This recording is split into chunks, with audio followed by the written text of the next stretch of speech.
Welcome all to Champions Within Ministries. We want to thank you again for spending your evening with us tonight and allowing us to share the gospel with you. Tonight I want to read, to start us off with Ephesians 5:31 through 33. And here's what it says. For this reason, a man shall leave his father and mother and be joined to his wife, and the two shall become one flesh. This is a great mystery. But I speak concerning Christ and the church, his wife, and the two. Nevertheless, flesh. That each one of you, in particular, so love his own wife as himself, and let the wife see that she respects her husband. So tonight we're going to be discussing why marriage is great God's way, and we're joined tonight with our champions within staff, Fred and Cynthia Corral, Jake and Janie Reed, Bob and Dot Richardson Pinto, Johnny Ragin and his fiance, Nikki, Udria, and my wife, Patty Gasso. And tonight, our special guest co-host is Nathan Tate, who is the associate pastor at Summit Church here in Oklahoma City, Oklahoma. So before we get started, I'm going to ask Nate if he can please open this up in prayer. Yeah, let's pray, guys. God, just thank you so much for the lives that you've given us, and thank you for the spouses that you've given us. I thank you for each of these men and women that are here tonight on this call, and I just pray, God, that you will bless them. I thank you for the work that they do for the kingdom.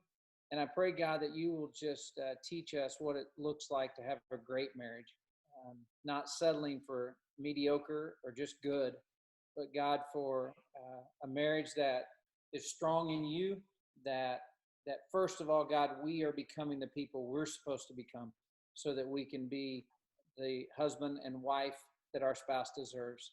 So, God, I just pray right now for this time. I pray that you bless our conversation, Lord, and it will be fruitful and helpful to the people that are listening. It's in your name we pray. Amen. Amen. Nate, so you can be our co-host tonight and lead this discussion.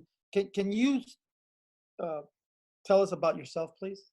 Sure. My name is Nathan Tate. As you said, as Jim said, I'm the associate pastor at Summit Church in Oklahoma City and Norman, and here in Oklahoma. And we are. I've been married for, I think everyone shared last time how long they've been. I've been married for 29 and a half years, and I have 2 children and a granddaughter. And I'm at the church. I'm over our discipleship ministry, our men's ministry, and our local missions. And so I get to spend a lot of time with people. And over the years, I have done some counseling with marriage, both premarital and people after they've been married when they run into some bumps and some bruises and need to sit down and talk. So it's all yours, Nate. All right. So Jim asked me to talk about tonight, or actually to have you guys talk about. I'm the moderator. You guys are the talkers. So you guys, I'm going to try to ask these questions in a way that sometimes I may ask you directly, but the main overarching question we want to ask tonight is, what makes your marriage great? Why is marriage great? And so be thinking about that in your answers. But let me just start with it's kind of a softball question, but before you met your spouse or your fiance, before you met them, why did you want to get married? What was behind that desire to be married? So I'll give you a few seconds, someone to jump in, but if no one does, I'll start calling out names. So before I did not, Nathan, I really didn't have a desire to get married unless I felt that the Lord had brought someone to me that I was meant to be married to. Okay. You know, when I went to medical school, I thought that was it, that I wouldn't, ever get married. And I was okay with that. And so I think what makes marriage great, for, myself, with Bob and I, is I know that God's plan is for us to be together. Yeah. And, that's a lot different than searching and trying to find someone. And it just, how everything just worked in our lives. I just knew that the Lord brought Bob to me. And then, yes, as I mentioned last time, Nathan, I don't know if you heard it, Bob did not go to church.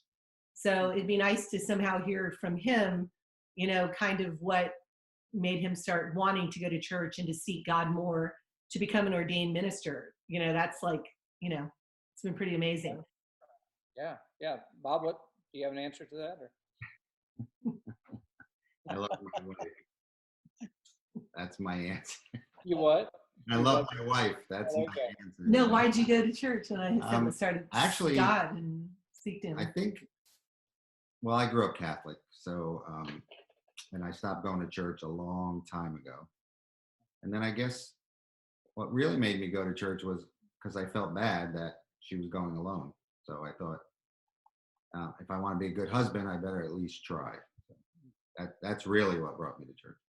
Yeah. So we'll get to the other of you. I want you to answer the first question, but Dot, you made me think of something. Why, how did you say it? So what do you got this, and this can go to everybody, but I'll start with you, Dot. What do you think? You said you were looking for the right person, the one that God brought along, but what do you guys think about this whole, well, this was my soulmate? Do you guys believe in soulmates, or what do you think about that? I think my soul belongs to the Lord, you know, so I love my life. I mean, I just love that, you know, as the struggles and trials and everything with it, just appreciate that God has given me life, you know, and I just always try to learn from things and to just see God and what moves this way or not that way. And when I was distant from him, I could feel, you know, temptations are there and behaviors were not what they needed to be, and to honor him. But he brought me back really fast, you know? So I think, you know, Bob, it was like, we met in the 80s, late 80s, and we got married in 2001, you know? So, you know, it's just, God has a plan, trusting. Well, and the reason I ask that question is I think a lot of people out there they think that I've got to find that one perfect person that's my soulmate. And if I don't find that right person, somehow I'll use an analogy you guys would understand. I swung and I missed, right? You know, and we think, and a lot of people think that never happens. So, never, yeah. Never happens, yeah, never happened. Yeah, yeah. Nikki, Anybody else have any thoughts on soulmates, and then also why did you want to get married?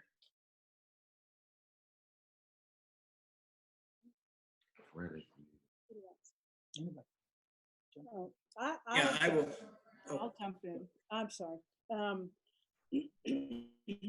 I wasn't looking for a husband because I was in college, and I feel like a soulmate. I think like my best friend from high school could be a soulmate. So I just think soulmates could be a lot of different. My mother is my soulmate, sure. But to me, when I could get into a funny story, but I won't because it's not appropriate here. But I met Jimmy in college, and it took me a long time to know. He was very persistent, as it probably does not surprise anyone here.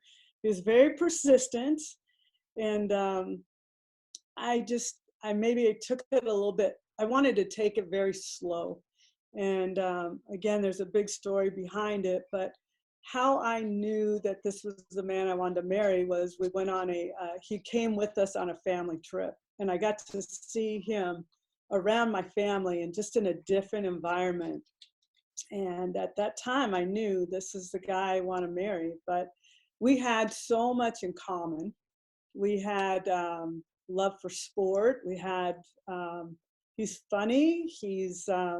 There's a lot of things that we're very different, but we're very, very similar. The one, kind of back to Bob and Dot's story, I grew up Catholic. He was brought up Baptist. So we are taking the next step in our relationship. So now it's like, who's going to surrender and go to whoever's each other's church? And thank the Lord that he is persistent. And we knew that we had to be equally yoked in, you know, like our common beliefs and so forth. So again, we're both two people. I think we both would admit we have egos. So it's like, I'm not surrendering to you. I'm not surrendering to you. So thank the Lord that I kind of got knocked on the head and said, you need to surrender and go. And because of that, I've been saved. It made our relationship stronger. But I think going out and searching for the soulmate is going to leave you pretty empty. Yeah. And I've always kind of had an opinion, it goes along with what you said, Patty, is that, and I think I may have shared this with Johnny and Nikki, that you don't find your soulmate. The person that you're with can become your soulmate. That, you know, as the way people are looking, that you are working together to serve the Lord. And I love your answer that God, you know, God is my soulmate, and that's correct. If that's not right, then the other doesn't work. But that you work into being the person being with the person that God wants you to be with. But I think God can work that out with any two people. And I think that's the key for anyone listening to this, that if you feel like you've swung and missed, you didn't. God can redeem that situation and can bring you together and you can turn it into good. Some of the rest of you, why did you want to get married? And if you don't have a good answer for why you want to get married before you met, why did you want to marry the person sitting next to you? Because I love them, Bob, right? Okay, I'll go with that now. I'll tell you, you know, prior to meeting Cynthia, you know, I guess I was looking, you know, being a competitor my whole life, I guess I was looking for a teammate. And when I met Cynthia, I was, wow, not only attracted to this young lady, but when I met her brothers and sisters, her sister was, I think, close to 6 foot tall, and her brother was like 6'3". He's only 5'8". I'm 5'9". I'm taller than him. But I thought, man, you know, if I can really pull this one off, I can have the first Corral break 5'8". And you know, so because I'm short in my family. Oh, okay. Seriously short. My sister's over 6 foot. My brother's 6'4". Not only 5'9". yeah, and I will say that plan did come to fruition. I mean, I have a daughter that's just a little over 5'8", and I have a son that's 6'3" now. So it's a sophomore in high school, so it worked out. But when I met Cynthia and looking for a teammate, the thing that I realized that this was the woman that I was going to pursue heavily to be my permanent teammate was when we started going to church. And the one thing I would say is that, you know, I was on one side and Cynthia was on another. And as we continued to go to church together, that little triangle with God at the top kind of pulled us close together. And I saw, yeah, this is the woman that I'm going to marry. And so, you know, it all started out like Patty said. I didn't go in thinking I'm going to find my soulmate. I was thinking, how can we elevate the Corral status? And then it was, as we grew closer to the Lord, grew closer together, and I said, this is a woman that I have to be with. Awesome. Good. Anybody else? Yeah, I think for me, it was a really stupid reason, just kind of growing up, you know, just being young and dumb. But I thought getting married was some sort of a finish line, to where, you know, I could kind of run around and do things the way I wanted to. And then, you know, when I found that person, I was just going to be able to shut it down, and get married and sort of live that American dream. And just bought into that lie that, you know, you're going to be prepared for marriage when marriage comes. And, you know, just, like I said, just kind of bought into that lie and really thought I was going to be ready, you know, when I met the right person, and that was going to be sort of my finish line, but it was just so wrong. Yeah. You know, I met Patty in the last semester of my senior year, last semester, and then I graduated, and then I moved out of state. I moved to Utah, first time leaving the state of California. and what a surprise that was. But anyways, I was chasing after my career, and that was important to me at the time. And I remember when I was living in Utah, and I would there's our football offices overlooked these mountains, and so I always had a great view. And I was just walking one day, and I remember talking to myself and asking God that, you know what, I want to do this, my career, and help me with this. And that's all I was focusing on, and nothing else. And so I had put together a goal at what age I wanted to get married, around. So I put that goal out there, and I told myself that, by the time I'm 30, I'd like to I would like to be married. And that was just a goal. And so I remember that I prayed about it one time, and then that was it. Didn't think about it anymore because I was so into my career. And I moved from Utah, and then my next coaching job was at University of Las Vegas, Nevada, and I lived in Las Vegas, and so career, and then from there it took me back to Long Beach State where I played and graduated from, and now I'm working there. And throughout that time, Patty was there, and so I think what happened was God put her in my life, and I left, and when I came back, she was there, and everything just fell into place where I wasn't trying to make it happen. Okay, I got to have this. It was just everything just fell into place, and when I saw that happening, then I felt, this is the girl that I want to marry. I mean, because of not only the timing of it, but just the way she was and how we just bonded together pretty well. And it only happened because God put everything in place for me and made that possible. And so that's how I thought that's the one. That's awesome. All right, so we haven't heard from the soon-to-be married couple yet. So this should be easy for you. It's why do you want to get married? It shouldn't have been that long ago, right? 30 seconds ago when you decided, or yeah, I think a minute 30. Yeah, not too long ago. But you want to start, Nick? Well, I guess I could. Is yours like why? Mine is more so like before we started dating and that type of thing, and like looking for someone. So I think growing up, I think we talked a little bit about this in premarital, Pastor Nathan, but like this idea of like the Notebook type man that you're looking for, that like Jim is talking about, having this list of like meeting the criteria or whatever, and that he's just gonna, this perfect man is just gonna walk across, or I'm gonna find him on University of Oregon's campus. And so I think, just being like really raw and transparent with people watching and looking is like, oh, I played softball and was good at it. Like he played football and was good at it. Like, oh wow, this could be the man. People say like, oh, you find your spouse in college, and if you don't, you kind of, like God said, that, or like you guys said, you feel like you swing and you miss if you don't find it at the end of your college. And I just think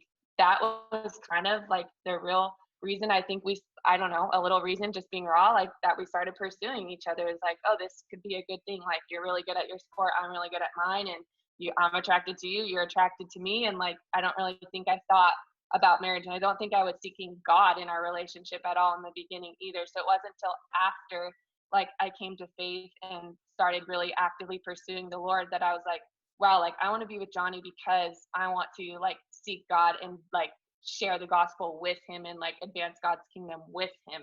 So that's why I want to marry him, for all the other reasons. But I think in the beginning, the perspective was a lot twisted. Yeah, no, I definitely agree with Nikki. And the way things started, it was definitely very fleshly. And just, after us having been together for almost 5 years, actually next week, I think on the 23rd, of next week. I've just seen the way that God has used her in my life, and first and foremost to lead me to the truth of, the knowledge of salvation and by faith alone in Christ alone. And just the amazing things that he's done in my life through her, especially. He's really showed me, that she's the one that I'm supposed to be with, and, that I believe he's revealed that to me, and that he wants us to advance his kingdom together as one flesh. And I really believe that, there are some promises that he has for us, some things that he has planned for us that are only going to come to pass as we become one flesh. It's not like Nikki and Johnny, it's like a blessing that he has for both of us together. So we really want to step into that relationship together and under that covenant, under God's headship. And kind of something funny that my mom used to tell me when I was younger is, you'll know you really love a girl when you're willing to give her the last piece of your food. And I was little, I was like, I'm never going to give a girl the last piece of my food. And sure enough, Nikki is more than welcome to have the last piece of my food at any meal. So, something funny, but, God's definitely revealed quite a bit to me in our relationship. And we're really excited to take that next step, even in the midst of this whole pandemic. So that's awesome.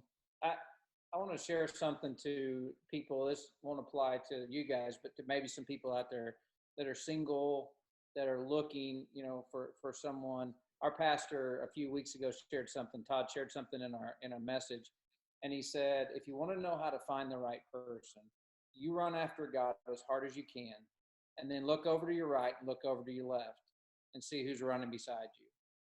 And that might be somebody you want to take notice of. And but we don't always start that way, and that's not the way we're taught to do it. But it was really great advice, and I think we should definitely follow it. All right, so let me ask this question, because again, we're talking about what makes marriage great, and so kind of a fun question, but I want you to think about, what do you guys enjoy doing, and especially for those of you who've been married longer, but you don't have to be married that long. How does that look different than what you enjoyed doing when you were dating, or maybe early on in your marriage? So has it changed? Have you changed what you enjoy individually and what you enjoy together? And so somebody share some feelings about that. Well, I'll lead off on this one because, as you might be able to tell, Nathan, we just met, but I like to do things. I mean, like, if you know the Enneagram, I'm a 7 baby. I'm like all in. He's a 5, which means subdued. We are totally opposite. Yeah. So instead of doing lessons, going out, doing a lot of things, his love language is just sitting together. And that was very hard. So I had to pray about that. Let me say, and come back to you, but let me say this for everybody. Some of you have mentioned you're different. Dave Ramsey says that if both of you are the same, one of you is unnecessary. So it is good that you're different. All right. So anyway, go ahead. Well, just for me, I had to slow it down a few gears. Yeah. Because I had to adjust to him, and then he had to adjust to my, what would you say? Extrovert. Yeah, she's definitely an extrovert. That's for sure. Yeah. And for me, it's just, as long as we're together, sitting on the couch, it doesn't matter where, but as long as we're together, that's what I look forward to every day, that we're going to be home. We like to watch Hallmark movies, everybody. We like Hallmark movies, so go ahead and make fun of us. But Did you like those before you were married to her? No, I did not. I didn't. That's what I'm looking for. I hooked him in, right? Yeah. She likes Anybody else? any movie that Has anything changed? Anyone else? Yes, Fred, go ahead. When we first met, it's work, weekend, go to the movie, go out, go this, go that. And I tell him all the time, like, my favorite stuff now is, hey, let's just walk around Walmart together and go shopping together and do stupid everyday life stuff together is like my favorite stuff now. Yeah. Just all the basic everyday stuff. I learned to enjoy grocery shopping as a result. I don't know if you enjoy it. But No, I don't. the first time when we got married, she asked me to go grocery shopping, and I got out of being invited by throwing everything I could see in the cart. She was like, "No, you can't do that." But now I enjoy those times, you know. And for me, you know, yeah, we used to do everything and do things spontaneously and just go out and have, you know, a lot of time getting to know each other. And Then we had kids. Then we had kids. And, you know, the one thing that I would say, we've been married 20 years now, and we're going on 21 here in 3 weeks. And in doing so, we're still new to this marriage. You know, we were talking to our kids, and our kids, you know, when they're, why do you say this? Or why do you say that? You know, why are you, and I say, hey, you know, there's not a manual on this whole how to treat a 16-year-old boy. We're still new to this. So that's the thing that we find is that, yeah, we kind of changed together from kind of a rapid lifestyle to kind of mellowing out and recognizing that just sitting on the couch and watching TV together is really good. But, you know, we're still new to this whole marriage thing. And we know that by putting God at the center of it, we're constantly on a wonderful journey together. Well, and I think that's wise, Fred, that you would always be new at this. I mean, I think the day that we wake up and think, and this is great advice for those of you who haven't been married very long or just getting married, the day that we wake up and think that we got the other one figured out and now we can just coast, you know, that's like dieting. And then once you hit your target weight, I don't have to work out and eat right anymore. You know, I mean, you always need to be new at this. And we should be learning new things, studying. The Lord's mercies are new every day. And if our relationship with the Lord is not growing every day, then our marriage isn't growing every day. We're in for a downfall for sure. Anyone else? What do you enjoy doing together?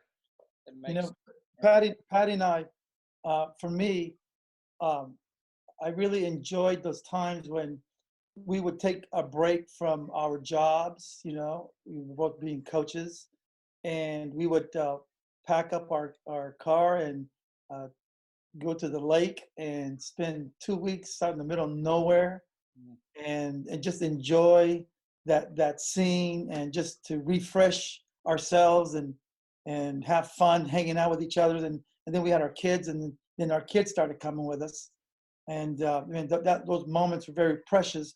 And because of that routine that we developed, we still continue to do that. Is when it's time for us to take a break, when we go and we just we focus and with ourselves, and just a reminder that you know everything that we've done, and it's not because of what we've done, is because what God has given us the ability to do. So we're so thankful for that. So I don't want to open up a wound here, but I think everyone's feeling, not just here at this call, but everyone that's listening to this is probably feeling this. And this just hit me. I'm looking at 3 at least, I think, softball coaches. I'm looking at a couple baseball coaches. I'm looking at someone that's on the national team, and it's all been shut down.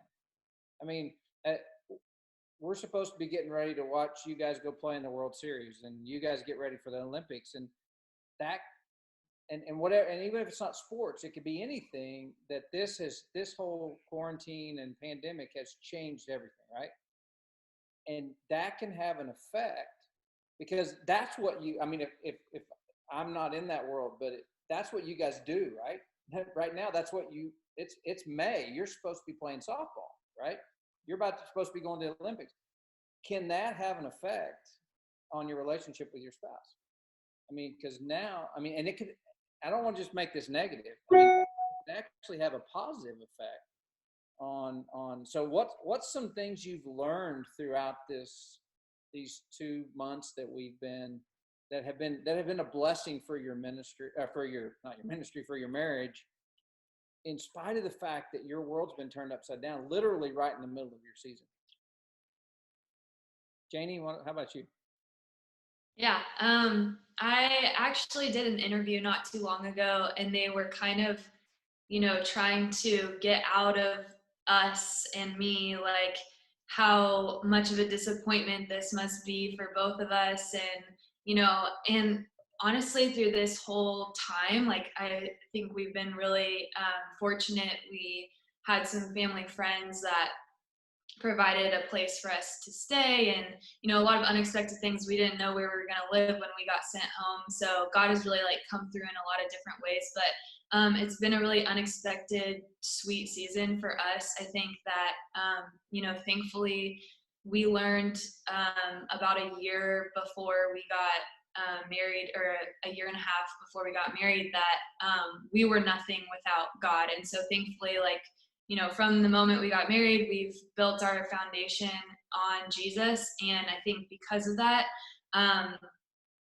we were somewhat prepared to go through a storm like this, because both being athletes, I think we've really like talked about a lot about how our identity is not in our sport. And so as soon as all of this happened, just kind of asking and discussing together, like, okay, what's the purpose? Like, what is God trying to teach us through this? What is God trying to do through this?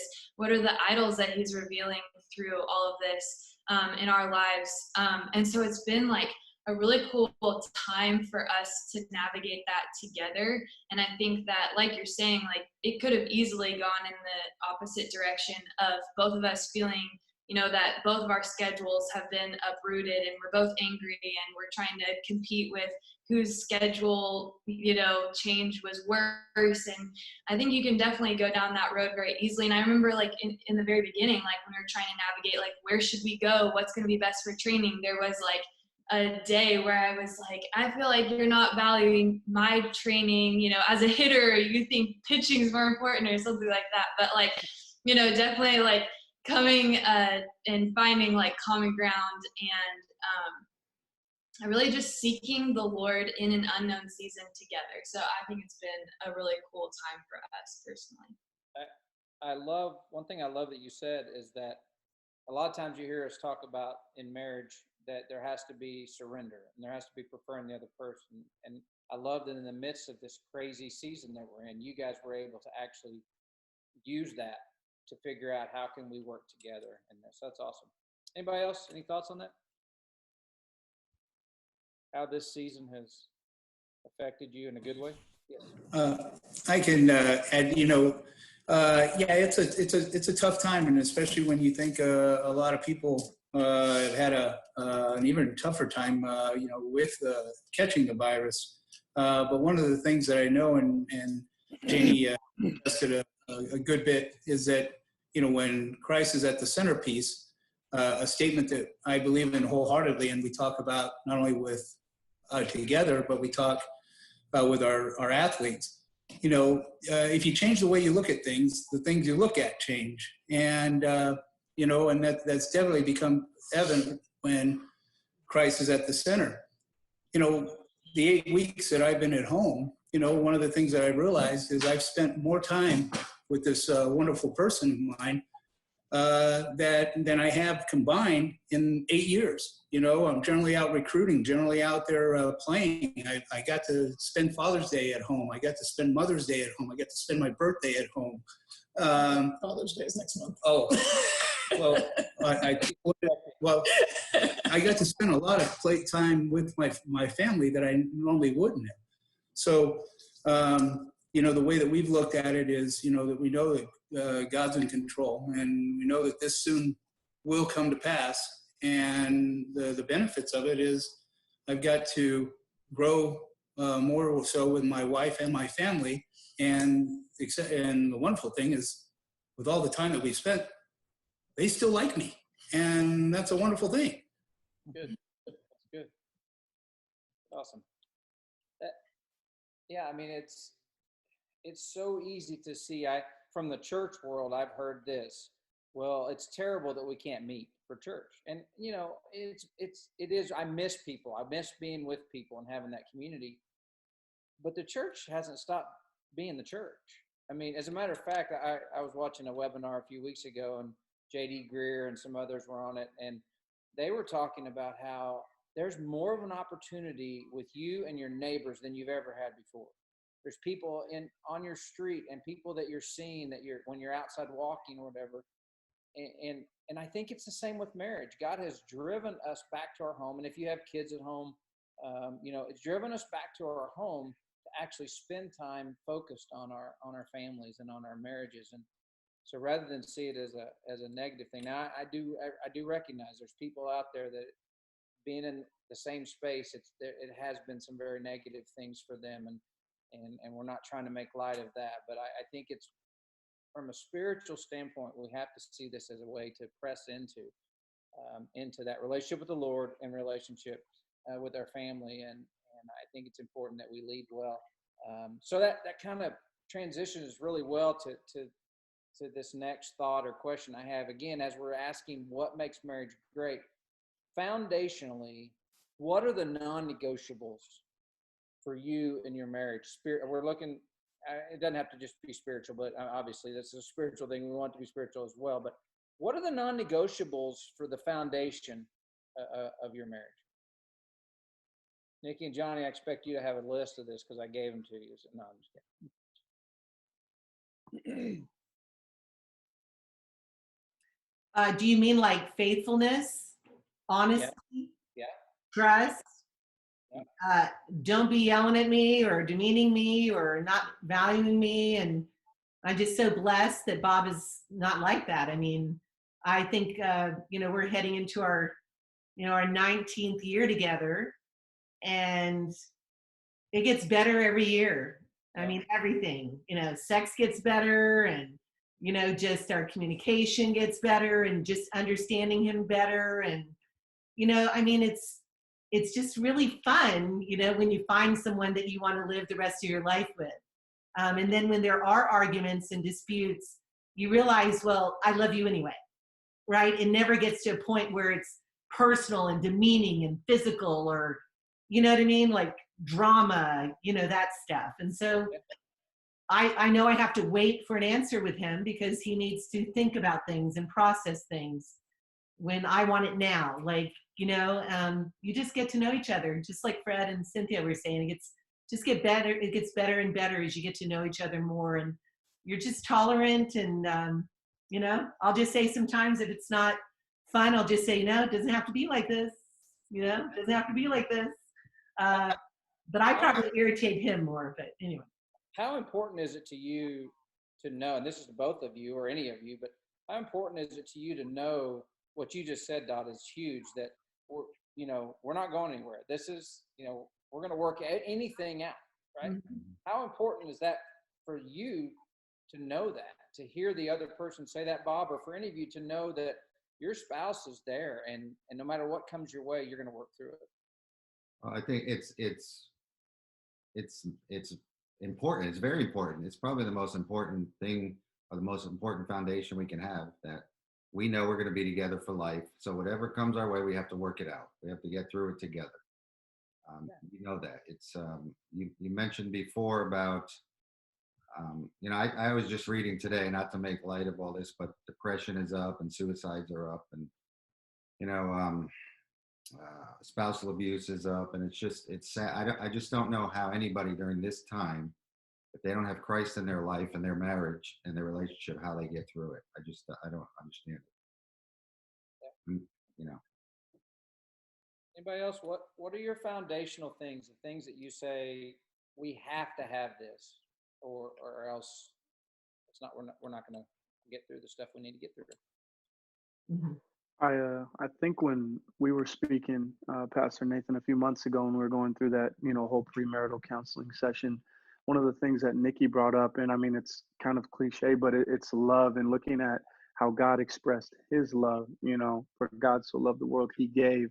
And so expressing our love for one another and giving, our time, our attention, our patience, all those different things in different ways that we can give and express that love as God expressed his love for us, was really foundational. I think Nikki had brought that point up.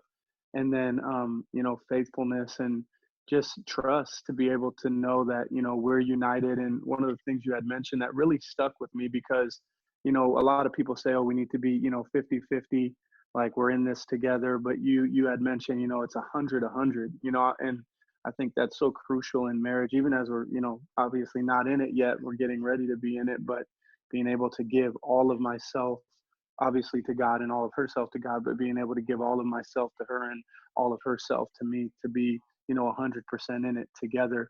And then also wanting her to win. I think that's a big thing. Like, if we get into an argument, or if we get into, whatever it may be, like, no, I love you. I want you to win. You know what I mean? I'm not trying to go for the victory myself. I want her to win.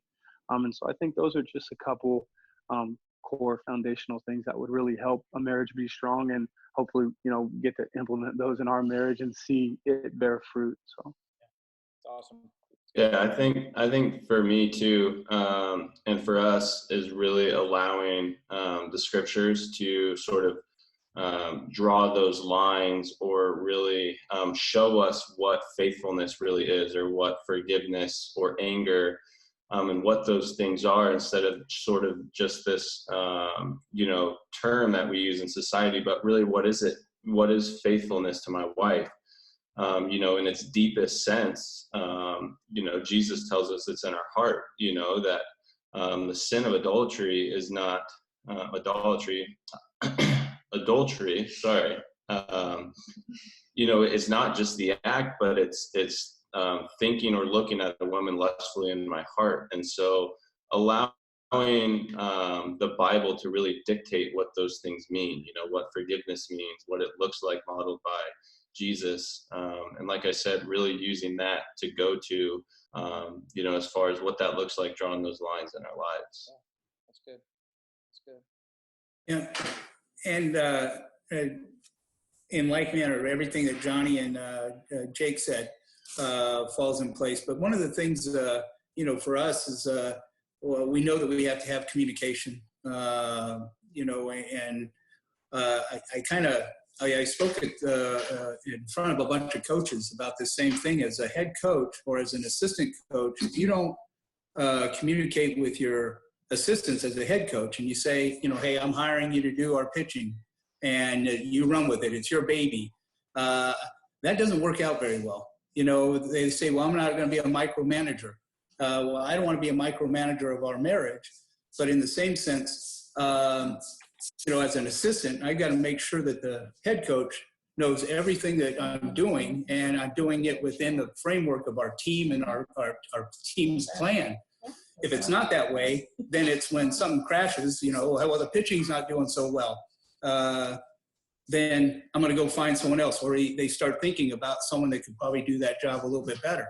In like manner, as we're communicating and she's telling me her wants and I'm telling her my wants or our needs, it's got to be something that we both understand, because if I just say, hey, you're the mom, you're the wife, I'm the husband, and I'm the father, you do what you do. If she's not doing her job, there might be that opportunity to think of other things. But being that we communicate in that manner, I think that's one of the key, because when it does fail, it's how do we fix this? How do we get this taken care of, as opposed to the finger pointing? And I like the comment that Johnny said. It's not a 50-50 thing. It's a 100-100 thing. Yeah, it's good. I wanted to add here for myself, and I think Patty is on the same line. But, I love Patty, but I love God more. And Patty's the same way. She loves me, but I know she loves God more, because if that wasn't true in our lives, I guarantee you right now, Patty and I would not be married. Of all the issues that we've had in our lives, there was only one person that saved us, and that's our faith in God, and God helping us work through those issues. Yeah. On the same page, I look across the top of the screen and I see all either former athletes, coaches, or athletes now. And sometimes I wonder, we are both extremely competitive. So whatever we do, no matter what it is, I want to win. Even if it's an argument, I want to win. He wants to win. We want to win. So how do we still are trying to learn that there's no score. There's no score here. There's no score. Let's just listen Let's be patient. Let's drop our egos. Let's find a loving way, respectful way.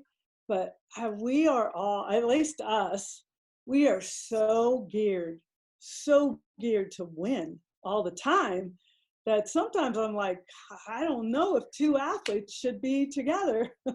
But when you start to figure it out, it's exactly two athletes should be together, because there's more power in finding an answer. I think all of us as coaches and athletes, we want to get better.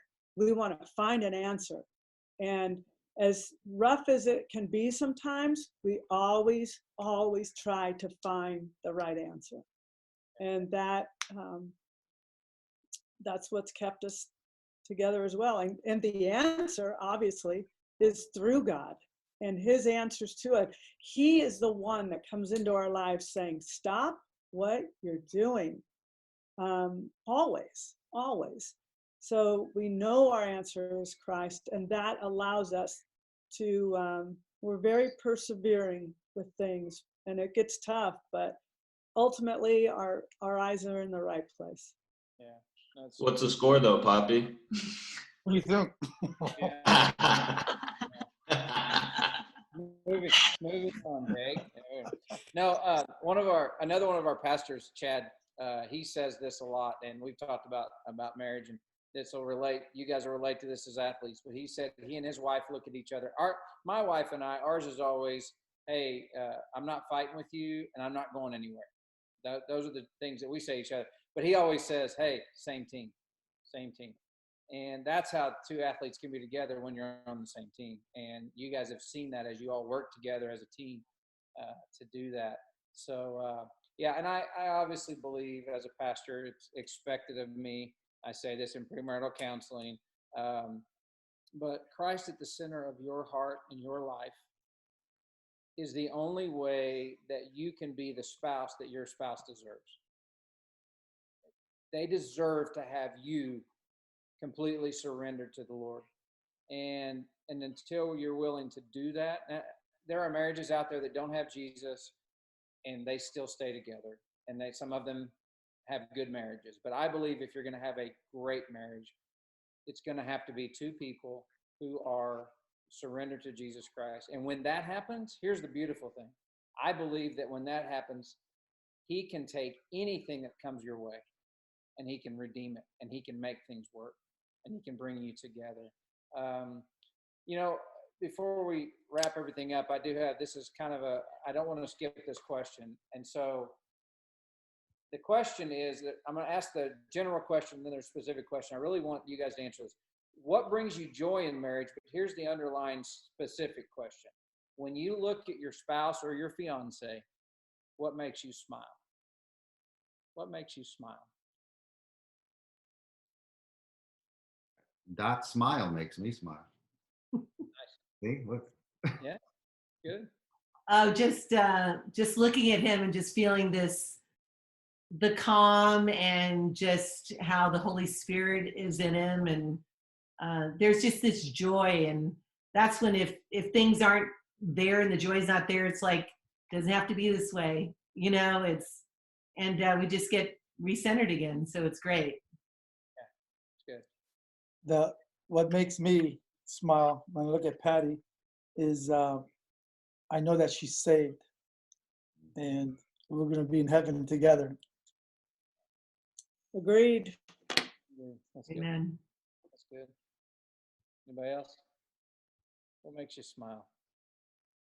I think just looking at her and knowing just how far God has brought us and where we came from, just like a really, really messy story, messy past, but just that truth that, like you just said, that when Jesus really enters into the center of something, whether it's a relationship, or a broken marriage, that he can really heal and restore anything. And so when I look at her and I think of how far he's brought us and just how lucky I am to be here, you just can't help but smile and be thankful, just knowing that, like we've been talking about all day, that it's only by God's grace that that we're here right now. And it's only by God's grace and power that a broken marriage is going to be healed, but that hope is there, you know, that like we're talking about it. It's there, you know, he can do it. And we have faith in that. I think too, for me, like, knowing Jake before he got saved and just, I mean, you might think it's crazy, but like, I feel like before he knew Jesus, there's just always something hidden, like when I would look at him. And then, you know, after he got saved, and there's just so much honesty and like transparency in our relationship, and looking at him and not having questions in my heart, but actually just, you know, it's a peaceful faith.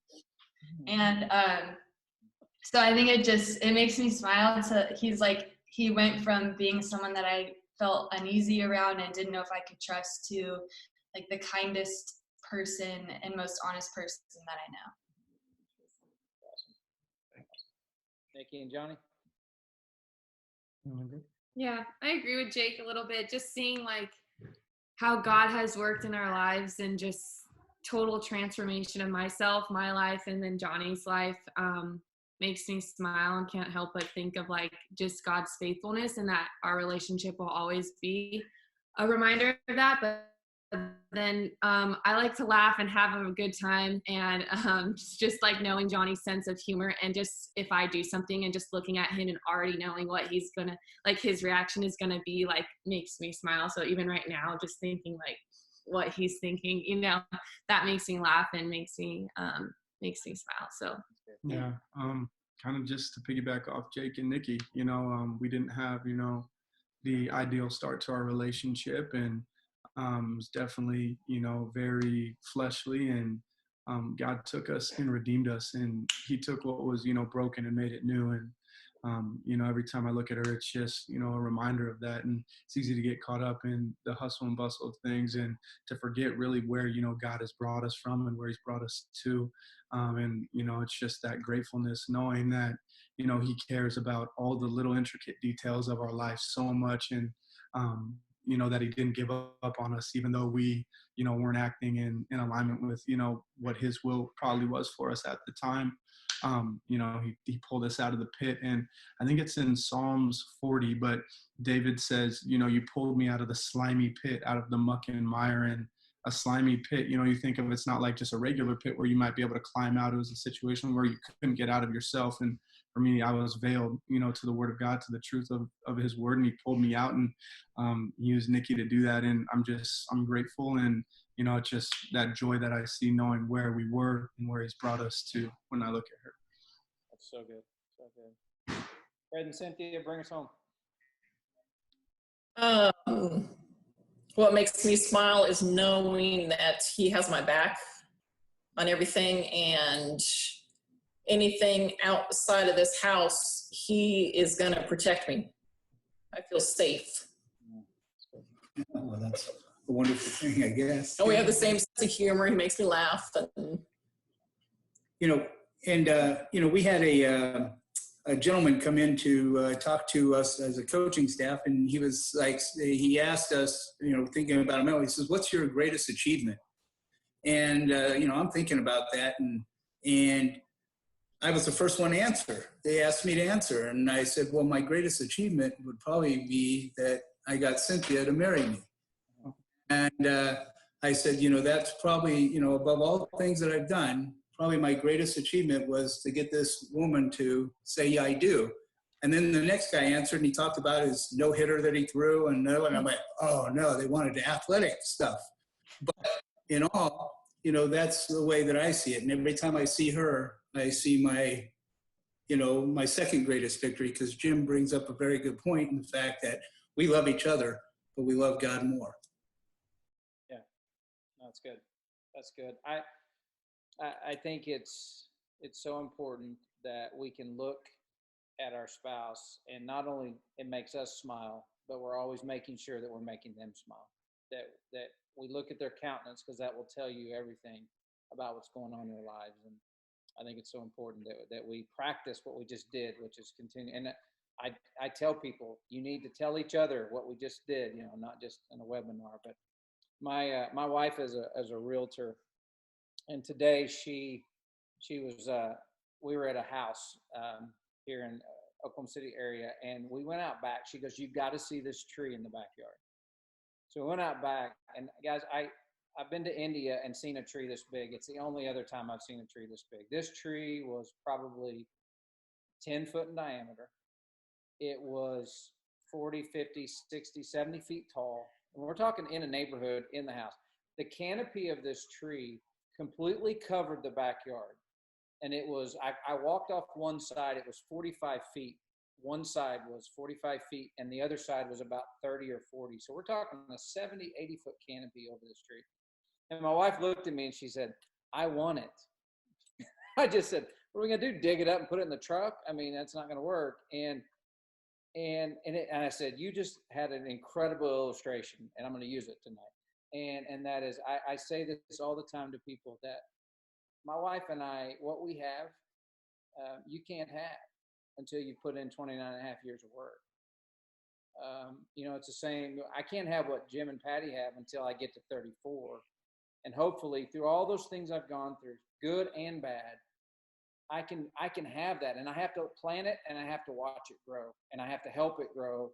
And I don't get to go transplant some big, huge tree and put it in my backyard from somebody else's work. And it's our job to do that.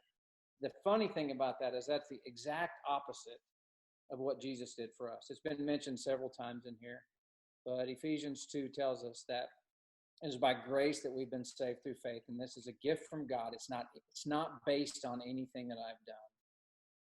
And so I don't know where you're at out there tonight, the people that are listening to this, but I just want to share with you that Jesus, that the Bible tells us that Jesus came and he died for each of us. You may be in a marriage that's abusive. You may have lost your job during this pandemic. You may be in financial crisis. I don't know what you're going through, but I want you to know right now that Jesus sees you, and that Jesus loves you, and that Jesus died for you. And no matter, maybe you're stuck in the middle of a sin, and it's affecting your marriage, and it's making your union with your husband or your wife not be what you want it to be. And I want you to know that Jesus came to redeem that too. And so we're gonna pray, and I'm gonna share some information also with you of how you can reach out to Champions Within. You can go to their website, which is championswithin.org, or you can send an email to help@championswithin.org, and you can reach out to them and talk to them about any of these people, about this idea that you want Jesus in your life. But let me say this: Jesus died for everyone so that he could forgive all of our sins. But he only saves those who are willing to put their faith in him. Those who are willing to receive that gift. Those who are willing to say, "I want you, Jesus, in my life." And all you have to do is ask him. All you have to do is ask him to come into your heart and ask him to live in your life. And what you're saying is this, and I love this. I don't remember who shared this with me years ago. But they said, what you're saying is, Jesus, I want what you did on the cross to count for me. I want what you did on the cross to count for my life. So as I pray, I pray that you'll say this, you'll pray as well, and you'll ask Jesus into your life, and you'll put your faith in him. And then after you do that, you can reach out to these people at Champions Within. Let's pray. God, thank you. Thank you again for the time that we've had tonight to talk about marriage, and to talk about how important it is to have our faith in you. And we know, God, it's not going to come with the snap of a finger. It's not going to come the day we say I do. It's going to be over years of working through conflict, and over years of all kinds of things, that we can get to that place, God, where we are loving you, and we're loving our spouse, and we're serving together. And so, God, I thank you for that. And right now, God, I don't know if there's anyone here who's watching this who has not put their faith in you. I don't know what they're going through, God, but maybe tonight something that has been said made them say, I want what those people have. I want to know Jesus. I want to have him in my heart. I want to put my faith in him. I want what he did on the cross, dying for me so that my sins could be forgiven, so that even I've been separated from God because of my sin, but I can now come back to him because of my faith in Jesus. Maybe someone's saying that, God, and so I pray that they would pray along with me. God, please forgive my sin. God, please come into my heart. God, please work in my life and save me and help me to be the person you want me to be, the husband, the wife, the child, the father, the mother. And I know I can only do that most effectively if I've got you living in my heart. So God, please come into my heart and save me. We love you, Jesus. It's in your name we pray. Amen. Amen. If you Thank you. prayed that, if anyone prayed that, reach out to these guys at Champions Within. Again, help@championswithin.org or www.championswithin.org, the website. Reach out to them and let them know that you want to know more about how to walk with God. Jim, Bob, I don't know if anybody wants Thanks, to. everybody. Thank you, everybody. Appreciate it. Thank you, guys. God bless you. See ya.